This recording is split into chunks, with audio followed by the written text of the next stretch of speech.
ओम नमः शिवाय। हर हर महादेव। आप सुन रहे हैं पौराणिक अमृतवाणी द्वारा प्रसारित शिव महापुराण कथा। कथा को सुनने के लिए चैनल को लाइक शेयर और सब्सक्राइब करें। आगे की कथा प्रारंभ करते हैं। अथ त्रयोदशो अध्याय। बृहस्पति तथा इंद्र का शिव दर्शन के लिए कैलाश की ओर प्रस्थान। सर्वज्ञ शिव का उनकी परीक्षा लेने के लिए दिगंबर जटाधारी रूप धारण कर मार्ग रोकना। क्रुद्ध इंद्र द्वारा उन पर वज्र प्रहार की चेष्टा। शंकर द्वारा उनकी भुजा को स्तंभित कर देना। बृहस्पति द्वारा उनकी स्तुति। शिव का प्रसन्न होना और अपनी नेत्राग्नि को छाड़ समुद्र में फेंकना। व्यास जी बोले, हे ब्रह्मन, हे भगवान, हे ब्रह्मपुत्र, मैंने सुना है पूर्व काल में प्रभु शंकर जी ने महादैत्य जलंधर का वध किया। हे महाप्राज्ञ, आप शंकर जी के उस चरित्र को विस्तार पूर्वक कहिए। उनके पावन चरित्र को सुनता हुआ कौन तृप्त हो सकता है। सूत जी बोले, महामुनि व्यास के द्वारा इस प्रकार पूछे जाने पर बोलने में प्रवीण महामुनि सनत कुमार जी शांतिपूर्वक अर्थ में वचन कहने लगे। सनत कुमार जी बोले, हे मुने, एक बार बृहस्पति एवं इंद्र परम भक्ति से युक्त हो शंकर जी का दर्शन करने के लिए कैलाश को गए। तब बृहस्पति तथा इंद्र के आगमन को जानकर अपने दर्शन के लिए तत्पर मन वाले उन दोनों के ज्ञान की परीक्षा लेने के लिए सिर पर जटाजूट बांधकर प्रसन्न मुक्त तथा दिगंबर होकर सज्जनों को सदगति देने वाले प्रभु शंकर उनका मार्ग रोककर खड़े हो गए। उसके बाद आनंद पूर्वक जाते हुए इंद्र एवं बृहस्पति ने मार्ग में स्थित भयंकर अद्भुत आकार वाले महातेजस्वी, सिर पर जटाजूट बांधे हुए, शांत विशाल भुजाओं वाले तथा चौड़े बक्ष स्थल वाले, गौरवर्ण वाले तथा भयावह नेत्र वाले पुरुष को देखा। तब अपने अधिकार से मदमत्त इंद्र ने मार्ग में स्थित उस शंकर रूप पुरुष को ना पहचानते हुए पूछा। इंद्र बोले, तुम कौन हो, कहाँ से आए हो, तुम्हारा नाम क्या है। प्रभु शिव जी अपने स्थान पर स्थित हैं अथवा कहीं अन्यत्र गए हुए हैं, ठीक ठीक बताओ। सनत कुमार बोले, इंद्र के द्वारा इस प्रकार पूछे गए उस तपस्वी ने कुछ नहीं कहा। तब इंद्र ने पुनः पूछा, किंतु वह दिगंबर कुछ नहीं बोला। तब लोकाधीश्वर इंद्र ने पुनः पूछा, किंतु लीला रूपधारी महायोगी प्रभु शंकर जी मौन ही रहे।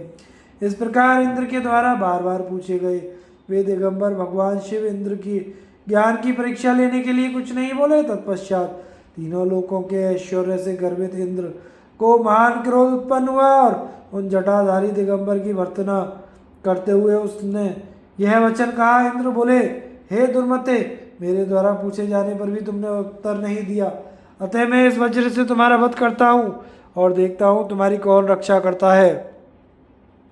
सनत कुमार बोले, ऐसा कहकर उन इंद्र ने क्रोध से उस दिगंबर की ओर देखकर उसे मारने के लिए हाथ में वज्र उठा लिया। तब सदाशिव प्रभु शंकर ने इंद्र के को हाथ में वज्र लिए हुए देखकर उस वज्रपात को स्तंभित कर दिया। तत्पश्चात अत्यंत भयंकर तथा विकराल नेत्र वाले रुद्र क्रुद्ध होकर अपने तेज से शीघ्र ही प्रज्वलित ओटे मानो जला डालेंगे।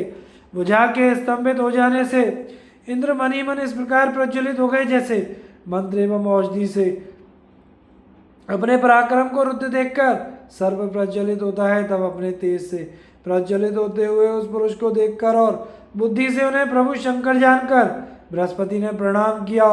उसके बाद उदार बुद्धि वाले बृहस्पति हाथ जोड़कर पृथ्वी पर दंडवत प्रणाम करके प्रभु की स्तुति करने लगे। गुरु बोले, देवादिदेव महादेव परमात्म स्वरूप सर्व समर्थ तीन नेत्र वाले तथा जटाजूटधारी महेश्वर, आपको प्रणाम है। दीनों के नाथ, सर्वव्यापक, अंधकासुर का वध करने वाले, त्रिपुर का वध करने वाले, सर्व परमेष्ठी तथा ब्रह्म स्वरूप आप शिव को नमस्कार है। विरूपाक्ष रुद्र, बहुरूप, विरूप, अतिरूप तथा रूप से अतीत आप शंभु को नमस्कार है। दक्ष यज्ञ का विध्वंस करने वाले, यज्ञों का फल देने वाले, यज्ञ स्वरूप तथा श्रेष्ठ कर्म में प्रवृत्त करने वाले आप शिव को नमस्कार है। कालांतक, काल स्वरूप, काल रूप सर्प को धारण करने वाले परमेश्वर तथा सर्वत्र व्यापक आप शिव को नमस्कार है। ब्रह्मा के सिर को काटने वाले तथा ब्रह्मा तथा चंद्रमा से स्तुत आपको नमस्कार है। ब्राह्मणों का हित करने वाले आपको नमस्कार है। आप परमात्मा को नमस्कार है। आप ही अग्नि वायु तथा आकाश हैं, आप ही जल तथा पृथ्वी हैं, आप ही सूर्य चंद्रमा तथा नक्षत्र हैं, आप ही समस्त तारागण हैं, आप ही विष्णु हैं तथा आप ही उनसे स्तुत परमेश्वर हैं, आप ही सनकादि मुनि हैं, आप ही ब्रह्मा हैं तथा आप ही तपोधन नारद हैं, आप ही सारे जगत के ईश्वर हैं तथा आप ही जगत स्वरूप हैं, आप ही सबसे अन्वित सबसे भिन्न एवं प्रकृति से परे हैं, आप ही ब्रह्मा नाम धारण कर रजोगुण से युक्त होकर सभी लोगों की सृष्टि करते हैं, आप ही विष्णु रूप होकर सत्वगुण से युक्त हो जगत का पालन करते हैं। हे महादेव, आप ही हर का रूप धारण करके तमोगुण से युक्त होकर संपूर्ण पांच भौतिक जगत का लीला पूर्वक संहार करते हैं। हे विष्णु भावन, आपके ही ध्यान बल से सूर्य तपता है, चंद्रमा लोक में अमृत बरसाता है और पवन बहती है। हे शंकर, आपके ही ध्यान बल से मेघ जल की वृष्टि करते हैं और आप ही के बल से इंद्र पुत्र के समान त्रिलोकी की रक्षा करते हैं।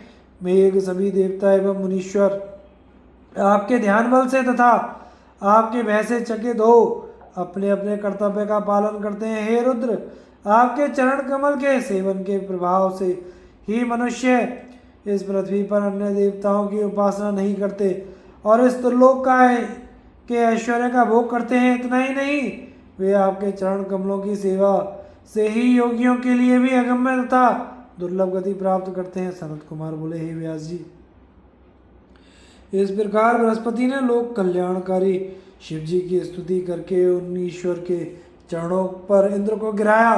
सिर नीचा किए हुए इंद्र को शिव जी के चरणों में गिराकर विनयावनत बृहस्पति जी ने शिव जी से कहा। बृहस्पति बोले, हे दीनानाथ, हे महादेव, आपके चरणों में गिरे हुए इंद्र का उद्धार कीजिए और अपने नेत्रज क्रोध को शांत कीजिए। हे महादेव, आप प्रसन्न हो जाइए और शरण में आए हुए इंद्र की रक्षा कीजिए। आपके ललाट स्थित नेत्र से उत्पन्न हुई है अग्नि शांत हो।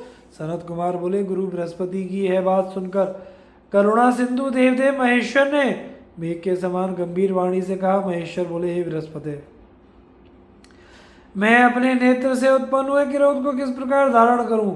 सर्प अपनी छोड़ी गई कैंचुल को पुनः धारण नहीं करता। सनत कुमार बोले, शिव का है वचन सुनकर क्लेश युक्त तथा भय से व्याकुल चित्त वाले बृहस्पति ने कहा। बृहस्पति बोले, हे देव, हे भगवान, आपको भक्तों पर सर्वदा दया करनी चाहिए। हे शंकर, आप अपने भक्त वत्सल नाम को सत्य कीजिए। हे देवेश, आप अपने इस अत्यंत उग्र तेज को अन्यत्र छोड़ दीजिए। हे समस्त भक्तों का उद्धार करने वाले, आप इंद्र का उद्धार कीजिए।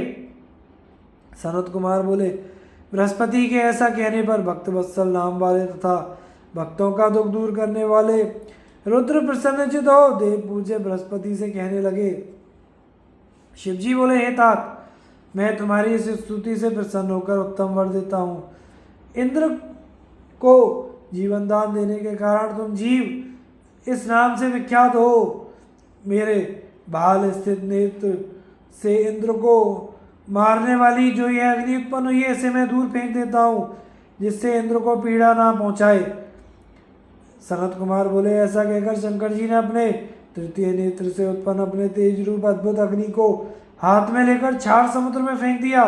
तत्पश्चात महालीला करने वाले भगवान शंकर अंतर ध्यान हो गए। इंद्र एवं बृहस्पति भय से मुक्त हो परम सुखी हुए। इस प्रकार जिनके दर्शन के लिए इंद्र एवं बृहस्पति जा रहे थे, उनका दर्शन पाकर वे कृतार्थ हो गए और प्रसन्नता पूर्वक अपने स्थान को लौट आए। इस प्रकार श्री शिव महापुराण के अंतर्गत द्वितीय रुद्र संहिता के पंचम युद्ध खंड में जलंधर वधोपाख्यान के अंतर्गत शक्र जीवन वर्णन नामक 13वां अध्याय पूर्ण हुआ। अथ चतुर्दशो अध्याय क्षार समुद्र में प्रक्षिप्त भगवान शंकर की नेत्राग्नि से समुद्र के पुत्र के रूप में जलंधर का प्राकट्य, काल नेमी की पुत्री वृंदा के साथ उसका विवाह। व्यास जी बोले, हे सनत कुमार, हे सर्वज्ञ, हे ब्रह्मपुत्र, आपको नमस्कार है। मैंने आज महात्मा शंकर की यह अद्भुत कथा सुनी। हे ब्राह्मण, शिव जी के द्वारा भाल नेत्र से उत्पन्न हुए अपने तेज को क्षार समुद्र में फेंक दिए जाने पर क्या हुआ? हे तात, उसे शीघ्र कहिए। सनत कुमार बोले, हे तात, हे महाप्राज्ञा बाप, शिव की परम अद्भुत लीला को सुनिए, जिसे श्रद्धा से सुनकर भक्त योगियों की गति प्राप्त करते हैं। शिव जी के तीसरे नेत्र से उत्पन्न वह तेज जो खारे समुद्र में फेंक दिया गया था, शीघ्र ही बालक रूप हो गया। सभी लोगों को भय देने वाला वह बालक वहां गंगा सागर के संगम पर स्थित हो बड़े ऊंचे स्वर में रोने लगा। उस रोते हुए बालक के शब्द से पृथ्वी बारंबार कंपित हो उठी और स्वर्ग तथा सत्यलोक भी उसके स्वर से बहरे हो गए।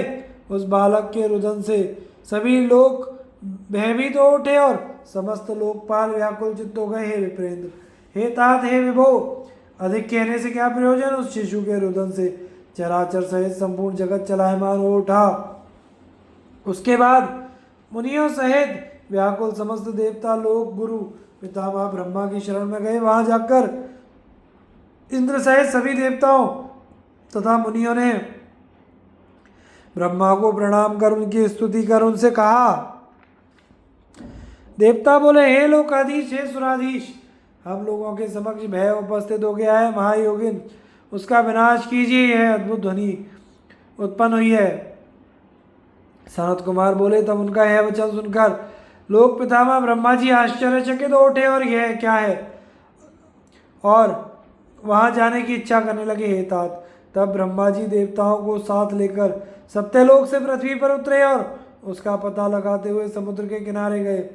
सभी लोगों के पितामह ब्रह्मा क्यों जो वहां आए, त्यों तो उन्होंने समुद्र की गोद में उस बालक को देखा। ब्रह्मा को आया हुआ देखकर देव रूप धारण कर सागर ने सिर झुकाकर उन्हें प्रणाम करके उस बालक को उनकी गोद में डाल दिया। तदनंतर विस्मय में पड़े हुए ब्रह्मा जी ने समुद्र से यह वचन कहा, हे जल राशि, शीघ्र बताओ, यह अद्भुत बालक किसका पुत्र है। सनत कुमार बोले, तब ब्रह्मा जी का वचन सुनकर समुद्र बड़ा प्रसन्न हुआ और वह हाथ जोड़कर नमस्कार कर स्तुति करने के उपरांत ब्रह्मा जी से कहने लगा। समुद्र बोला, हे ब्रह्मन, हे लोग सर्वलोक स्वामिन, मुझे गंगा सागर के संगम पर यह बालक अकस्मात प्राप्त हुआ है। मैं नहीं जानता यह किसका बालक है। हे जगत गुरु, आप इसका जात कर्म आदि संस्कार कीजिए और हे विधाता, इसके जात कर्म संबंधी समस्त फलों को बताइए।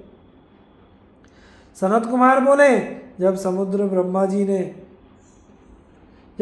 ब्रह्मा जी से इस बात को कह रहा था, तभी उस बालक ने ब्रह्मा जी के कंठ को पकड़ लिया।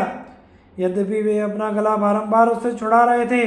हे व्यास जी, ब्रह्मा जी गला छुड़ाने का बहुत प्रयत्न कर रहे थे, किंतु उस बालक ने इतने जोर से उनका कंठ दबाया कि पीड़ित ब्रह्मा के नेत्रों से जल टपकने लगा। तब ब्रह्मा जी ने किसी प्रकार उस महातेजस्वी समुद्र पुत्र को अपने दोनों हाथों से गला छुड़वाया और वे आदरपूर्वक समुद्र से कहने लगे। ब्रह्मा जी बोले, हे सागर सुनो, मैं तुम्हारे इस पुत्र का समस्त जातकोक्त फल विचार कर कहता हूँ। इसने मेरे नेत्रों से निकले हुए जल को धारण किया है, इसलिए यह जलंधर इस नाम से प्रसिद्ध होगा। यह इसी समय तरुण सर्वशास्त्रार्थ वेत्ता महापराक्रमी धैर्यवान तथा रण दुर्मद योद्धा है। तुम्हारे तथा कार्तिकेय के समान यह युद्ध में गंभीर होगा। यह संग्राम में सबको जीत लेगा तथा समस्त ऐश्वर्य से परिपूर्ण होगा। यह बालक समस्त दैत्यों का अधिपति होगा तथा विष्णु को भी जीतने वाला होगा। इसका पराभव कभी नहीं होगा। रुद्र को छोड़कर यह सभी प्राणियों से अवध्य होगा। जहाँ से इसकी उत्पत्ति हुई है, अंत में यह वहीं जाएगा। इसकी पत्नी महापतिव्रता, सौभाग्य को बढ़ाने वाली, सर्वांग सुंदरी, मनोहर, प्रियवचन बोलने वाली तथा शील का सागर होगी। सनत कुमार बोले, ऐसा कहकर दैत्य गुरु शुक्र को बुलाकर ब्रह्मा जी ने उस बालक को राज्य पर अभिषिक्त करवाया और समुद्र से आज्ञा लेकर वे अंतर ध्यान हो गए। तदनंतर उसके दर्शन से प्रफुल्लित नेत्र वाला समुद्र उस पुत्र को लेकर प्रसन्नता से अपने घर चला गया। प्रसन्नचित होकर अनेक उपायों द्वारा सर्वांग सुंदर, मनोहर, अत्यंत अद्भुत एवं परम तेजस्वी अपने पुत्र का पालन पोषण करने लगा। उसके बाद सागर ने महान असुर कालनेमी को बुलाकर उसकी वृंदा नामक पुत्री को उसकी भार्या के निमित्त मांगा। हे मुनि, वीर असुरों में श्रेष्ठ, बुद्धिमान तथा अपने कार्य साधन में कुशल असुर कालनेमी ने समुद्र की याचना स्वीकार कर ली और ब्राह्य विवाह की विधि से समुद्र पुत्र वीर जलंधर को अपनी प्राण प्रिय पुत्री प्रदान की। उस समय दोनों के विवाह में महान उत्सव हुआ। हे मुने, समस्त नदों नदियों एवं असुरों को सुख प्राप्त हुआ। स्त्री सहित पुत्र को देखकर समुद्र को भी अत्यधिक सुख की प्राप्ति हुई और उसने ब्राह्मणों तथा अन्य लोगों को यथाविधि दान दिया। तब पाताल में रहने वाले दैत्य जो देवताओं के द्वारा पहले जीत लिए गए थे, वे पृथ्वी पर चले गए और निडर होकर उसके आश्रय में रहने लगे। उस समय कालनेमी आदि वे असुर उस समुद्र पुत्र को कन्या देकर परम प्रसन्न हुए और देवताओं को जीतने के लिए उसके आश्रित हो गए। असुर वीरों में मुख्य वीर वह समुद्र पुत्र जितेंद्रिय जलंधर अति सुंदरी भार्या को प्राप्त कर शुक्राचार्य के प्रभाव से राज्य करने लगा। इस प्रकार श्री शिव महापुराण के अंतर्गत द्वितीय रुद्र संहिता के पंचम युद्ध खंड में जलंधर वधोपाख्यान के अंतर्गत जलंधरोत्पत्ति विवाह वर्णन नामक 14वां अध्याय पूर्ण हुआ। अथ पंचदशो अध्याय। राहु के शिरच्छेद तथा समुद्र मंथन के समय देवताओं के छल को जानकर जलंधर द्वारा क्रुद्ध होकर स्वर्ग पर आक्रमण, इंद्रादि देवताओं की पराजय, अमरावती पर जलंधर का आधिपत्य, वहमी देवताओं का सुमेरु की गुफा में छिपना। सनत कुमार बोले, एक बार वृंदा का पति वह वीर तथा उदार बुद्धि वाला समुद्रपुत्र जलंधर अपनी पत्नी वृंदा एवं समस्त असुरों के साथ बैठा था। उसी समय अत्यंत प्रसन्न महातेजस्वी मूर्ति स्वरूप तेजपुंज से भाषित होते हुए शुक्राचार्य 10 दिशाओं को प्रकाशित करते हुए वहां आए। उन गुरु को आते देखकर प्रसन्न मन वाले उन सभी असुरों तथा जलंधर ने भी शीघ्र आदरपूर्वक उन्हें प्रणाम किया। तब तेजोनिधि भार्गव उन्हें आशीर्वाद देकर रम्य आसन पर बैठ गए और वे असुरगण भी पूर्ववत बैठ गए।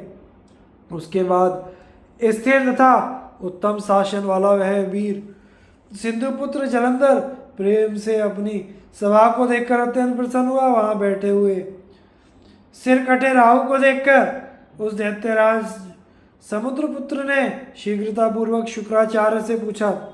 जलंधर बोला, हे प्रभु, हे गुरु, राहु के सिर को किसने काटा है? हे गुरु, उस संपूर्ण वृत्तांत को मुझे ठीक ठीक बताइए। सनत कुमार बोले, समुद्रपुत्र जलंधर का यह वचन सुनकर भृगुपुत्र शुक्राचार्य शिव जी के चरण कमलों का स्मरण करके यथार्थ रूप में कहने लगे। शुक्र बोले, हे जलंधर, हे महावीर, हे असुरों के सहायक, तुम सुनो, मैं सारा वृत्तांत तुमसे यथार्थ रूप से कह रहा हूँ। पूर्व समय में विरोचन का पुत्र तथा हिरण्यकशिपु का प्रपौत्र वीर बलवान धर्मात्मा बलि नामक दैत्य हुआ। उससे पराजित हुए इंद्र सहित सभी देवता जो स्वार्थ साधन में अत्यंत निपुण थे, विष्णु की शरण में गए और उन्होंने अपना संपूर्ण वृत्तांत उनसे कहा। ही तब छल कर्म में निपुण उन देवताओं ने उन विष्णु की आज्ञा से अपने कार्य की सिद्धि हेतु असुरों के साथ संधि कर ली। इसके बाद विष्णु के सहायक उन सभी देवताओं ने अमृत के लिए असुरों के साथ आदरपूर्वक समुद्र मंथन किया। तत्पश्चात दैत्य शत्रु देवताओं ने समुद्र मंथन से उत्पन्न हुए रत्न स्वयं हरण कर लिए और यत्नपूर्वक छल से अमृत ग्रहण कर लिया तथा उसका पान भी कर लिया। तदनंतर अमृत पान से बलशाली हुए इंद्र सहित उन देवताओं ने विष्णु की सहायता से असुरों को पराजित कर दिया। इंद्र के सर्वथा पक्षपाती उन विष्णु ने देवताओं की सभा में अमृत पीते हुए राहु का शिरच्छेदन कर दिया। सनत कुमार बोले, इस प्रकार शुक्राचार्य ने अमृत के लिए देवताओं द्वारा कराए गए समुद्र मंथन, राहु के शिरच्छेदन, रत्नों के अपहरण, दैत्यों का पराभव तथा देवों द्वारा किए गए अमृतपान, इन सब का विस्तार पूर्वक वर्णन किया। तब अपने पिता समुद्र का मंथन सुनकर क्रोध के कारण रक्त नेत्रों वाला वह महावीर तथा महाप्रतापी समुद्रपुत्र जलंधर कुपित हो उठा। इसके बाद उसने शीघ्र ही घसमर नामक अपने उत्तम दूत को बुलाकर उसे सारा वृत्तांत कहा, जिसे आत्मान गुरु शुक्राचार्य ने बताया था। तत्पश्चात बहुत प्रकार के से सम्मानित करके तथा अभय देकर अपने उस कुशल दूत को उसने प्रेम पूर्वक इंद्र के समीप भेजा। उस समुद्रपुत्र जलंधर का वह बुद्धिमान दूत घसमर बड़ी शीघ्रता से सभी देवगणों से युक्त स्वर्गलोक को गया। वहां जाकर वह दूत शीघ्र ही सुधर्मा सभा में पहुंचकर बड़े अहंकार के साथ देवराज इंद्र से यह वचन कहने लगा। घसमर बोला, समुद्रपुत्र जलंधर सभी दैत्यों का अधिपति महाप्रतापी एवं महावीर है तथा शुक्राचार्य उसके सहायक हैं। मैं उसी वीर का घसमर नामक दूत हूँ और वस्तुतः घसमर भक्षक नहीं हूँ। उसी वीर के द्वारा भेजे जाने पर मैं आपके पास आया हूँ। सर्वत्र अप्रतिहत आज्ञा वाले महान बुद्धिमान तथा संपूर्ण देवताओं को जीतने वाले उस जलंधर ने जो कहा उसे आप सुनिए। जलंधर बोला, हे देवतान, तुमने किस कारण से पर्वत के द्वारा मेरे पिता समुद्र का मंथन किया और मेरे पिता के सारे रत्नों का अपहरण किया? तुमने यह उचित नहीं किया। उन रत्नों को अभी शीघ्र लौटा दो और विचार करके देवताओं सहित मेरी शरण में आ जाओ, अन्यथा हे सुराधम, तुम्हारे समक्ष बहुत बड़ा भय उपस्थित होगा और तुम्हारा राज्य नष्ट भ्रष्ट हो जाएगा। यह मैं सत्य कह रहा हूँ। सनत कुमार बोले, दूत की यह बात सुनकर देवराज इंद्र विस्मित हो गए और वे भय तथा रोष से युक्त हो उसे पूर्व वृत्तांत को याद करते हुए कहने लगे, हे दूत, मेरे भय से भागे हुए पर्वतों को तथा अन्य मेरे दानव शत्रुओं को पूर्व काल में उस समुद्र ने शरण दी थी, इसलिए मैंने उसके सारे रत्नों का अपहरण कर लिया। मेरे द्रोही सुख से नहीं रह सकते, यह मैं सत्य कह रहा हूँ। पहले भी इसी सागर के शंख नामक मूर्ख पुत्र ने मुझसे विरोध किया था, इसलिए साधुओं ने उसे अपने साथ नहीं रखा। वह साधुओं का हिंसक तथा बड़ा पापी था। वह समुद्र में छिपा रहता था, अतः मेरे छोटे भाई विष्णु ने उसका संहार कर दिया। अतः हे दूत, तुम शीघ्र जाओ और समुद्र पुत्र से सागर मंथन का समस्त कारण ठीक ठीक कहो। सनत कुमार बोले, इस प्रकार इंद्र के द्वारा विसर्जित किया गया वह महाबुद्धिमान दूत शीघ्र ही वहां पहुंचा जहां वीर जलंधर था। उस बुद्धिमान दूत ने इंद्र द्वारा कही गई सभी बातों को दैत्यराज जलंधर से कह दिया। इंद्र के वचन सुनकर दैत्य के ओष्ठ क्रोध से भड़कने लगे। वह शीघ्र ही सभी देवताओं को जीतने की इच्छा से उद्योग करने लगा। उस दैत्येंद्र के उद्योग करते ही सभी दिशाओं से तथा पाताल से करोड़ों करोड़ दैत्य आकर उपस्थित हो गए। तत्पश्चात वह महावीर तथा प्रतापशाली समुद्रपुत्र जलंधर शुंभ निशुंभ आदि करोड़ों सेनापतियों के साथ देवताओं पर विजय करने के लिए निकल पड़ा। इस प्रकार अपनी संपूर्ण सेनाओं को साथ लेकर वह जलंधर शीघ्र ही स्वर्ग में पहुंच गया। उसने शंख बजाया तथा सभी वीर चारों ओर से गरजने लगे। इंद्रलोक पहुंचकर उस दैत्य ने संपूर्ण सेना के साथ सिंहनाद करते हुए नंदन वन में डेरा डाल दिया। नगर को चारों ओर से घेर कर स्थित उसकी बड़ी सेना को देखकर देवता कवच धारण कर युद्ध के लिए अमरावतीपुरी से निकल पड़े। इसके बाद देवों तथा दैत्यों की सेनाओं के बीच मूसल पर एक बाण, गदा, परशु तथा शक्तियों से युद्ध होने लगा। वे एक दूसरे की ओर दौड़ने लगे, एक दूसरे पर प्रहार करने लगे। थोड़ी ही देर में दोनों सेनाएं रुधिर से लथपथ हो गईं। हाथी, घोड़े, रथ, पैदल तथा सेनाओं के गिरने तथा गिराने से सारी रणभूमि संध्याकालीन बादलों के समान प्रतीत होने लगी। शुक्राचार्य अमृत संजीवनी विद्या के द्वारा अभिमंत्रित जल बिंदुओं से युद्ध में मरे हुए दैत्यों को जलाने लगे। अंगिरा बृहस्पति भी द्रोण पर्वत से बारंबार दिव्य औषधियों को लाकर उनके द्वारा युद्ध में देवताओं को जलाने लगे। तब जलंधर ने देवताओं को पुनर्जीवित होते देख क्रोध में भरकर शुक्राचार्य से यह वचन कहा। जलंधर बोला, हे गुरु, मेरे द्वारा युद्ध में मारे गए देवता जीवित कैसे होते जा रहे हैं? मैंने तो सुन रखा है कि संजीवनी विद्या आपके अतिरिक्त और किसी के पास नहीं है। सनत कुमार बोले, सिंधु पुत्र की यह बात सुनकर गुरु शुक्राचार्य ने प्रसन्नचित होकर जलंधर से कहा। शुक्र बोले, हे तात, ये अंगिरा बृहस्पति द्रोण पर्वत से औषधियों को लाकर देवताओं को जीवित कर रहे हैं। मेरी बात सत्य मानो हे तात, यदि तुम विजय चाहते हो तो मेरी हितकारी बात सुनो। तुम शीघ्र ही उस द्रोण पर्वत को अपनी भुजाओं से उखाड़कर समुद्र में डाल दो। सनत कुमार बोले, गुरु शुक्राचार्य के द्वारा इस प्रकार कहा गया। वे दैत्येंद्र शीघ्र ही वहां पहुंचे जहां पर्वतराज द्रोण था। उसने वेगपूर्वक अपनी भुजाओं से उस द्रोण पर्वत को लेकर शीघ्र ही समुद्र में डाल दिया। शिव जी के तेज के संबंध में यह कोई आश्चर्य की बात नहीं थी। इसके बाद वह महावीर जलंधर विशाल सेना लेकर पुनः युद्ध स्थल में लौट आया। अनेक प्रकार के शस्त्रों से देवगणों का संहार करने लगा। तब देवताओं को मरा हुआ देखकर देव पूजित देव गुरु द्रोण पर्वत पर गए, परंतु उन्होंने उस पर्वतराज को वहां नहीं देखा। दैत्य के द्वारा पर्वत को अपहृत जानकर देवगुरु भय से विह्वल हो उठे और आकर के व्याकुल चित होकर देवताओं से कहने लगे। गुरु बोले, हे देवताओं, तुम लोग भाग जाओ, महापर्वत द्रोण अब नहीं है। निश्चय ही समुद्रपुत्र जलंधर ने उसे ध्वस्त कर दिया है। सभी देवताओं का मर्दन करने वाला यह महादैत्य जलंधर जीता नहीं जा सकता, क्योंकि यह रुद्र के अंश से उत्पन्न है। हे देवताओं, यह जिस प्रकार उत्पन्न हुआ है तथा जैसा इसका प्रभाव है उसे मैं जानता हूँ। शिव जी का अपमान करने वाले इंद्र की संपूर्ण चेष्टा को आप लोग स्मरण कीजिए। सनत कुमार बोले, देवताओं के आचार्य बृहस्पति द्वारा कहे गए उस वचन को सुनकर वैसे व्याकुल हुए उन देवताओं ने विजय की आशा त्याग दी और दैत्यराज के द्वारा चारों ओर से मारे जाते हुए इंद्र सहित सभी देवता धैर्य त्याग कर 10 दिशाओं में भाग गए। तब देवगणों को पलायित देखकर सागर पुत्र दैत्य जलंधर ने शंख भेरी तथा जय ध्वनि के साथ अमरावती पुरी में प्रवेश किया।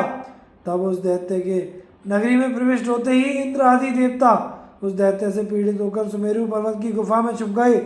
हे मुने, तब वह असुर इंद्र आदि के सभी अधिकारों पर श्रेष्ठ शुंभादि दैत्यों को भली भांति पृथक पृथक नियुक्त कर स्वयं देवताओं को खोजते हुए मेरु पर्वत की गुफा में जा पहुंचा। इस प्रकार श्री शिव महापुराण के अंतर्गत द्वितीय रुद्र संहिता के पंचम युद्ध खंड में जलंधर वधोपाख्यान में देव जलंधर युद्ध वर्णन नामक 15वां अध्याय पूर्ण हुआ। आगे की कथा का प्रसारण हम अगले भाग में करेंगे। कथा को सुनते रहिए, चैनल को लाइक शेयर और सब्सक्राइब कीजिए। हर हर महादेव।